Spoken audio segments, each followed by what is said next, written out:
창원의 한 국도에서 대형 트럭이 앞에 가던 승용차를 30여 차례나 들이받는 사고가 있었습니다. 차가 막히는 퇴근길에다 터널 입구에서 벌어진 사고라 자칫 큰 피해로 이어질 수 있었던 상황이었는데요. 더 황당한 건 신고를 받은 경찰의 태도입니다. 피해자는 사고가 난 뒤 음주운전이 의심돼 경찰에 신고했지만 돌아온 대답은 내가 알아서 조사한다였습니다. 김영민 기자입니다. 2차선에 달리던 대형 트럭이 차선을 바꿉니다.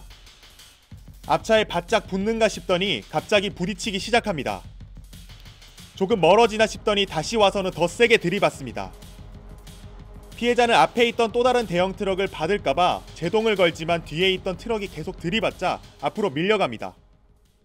이 당시 사고가 일어났던 도로입니다. 이 피해 차량은 대형 트럭과 30차례 충돌한 뒤 200m를 이동해서 이 터널 앞에 있는 교차로에 와서야 이 상황을 모면할 수 있었습니다. 자칫 두 대형 트럭 사이에 끼어 목숨이 위험할 수 있던 상황.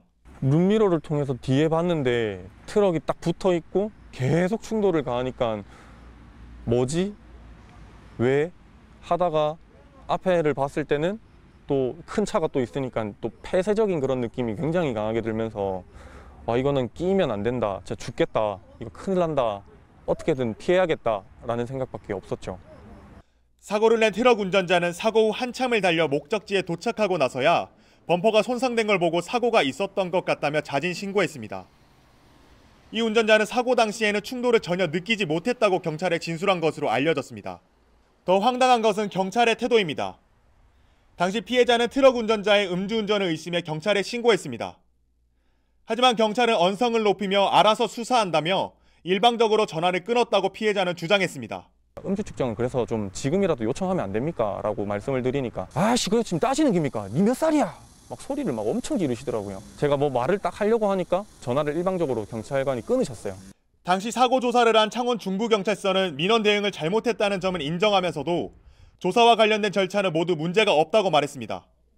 그 최초 접수했던 담당자는 뺑소니 업무를 전문으로 담당하는 조사관이 아니고 일반 조사를 하는 사람이기 때문에 약간 민원을 대처하는 데 있어가지고 약간 좀 소극적이고 약간 부족한 부분이 있었던 것 같은데 그 부분은 뭐 저희들 좀 잘못된 부분이 있었던 것 같고. 경찰은 화물차 운전자가 음주운전은 아닌 것으로 보고 금지 약물 복용과 정신병력 등을 관계기관에 의뢰했습니다.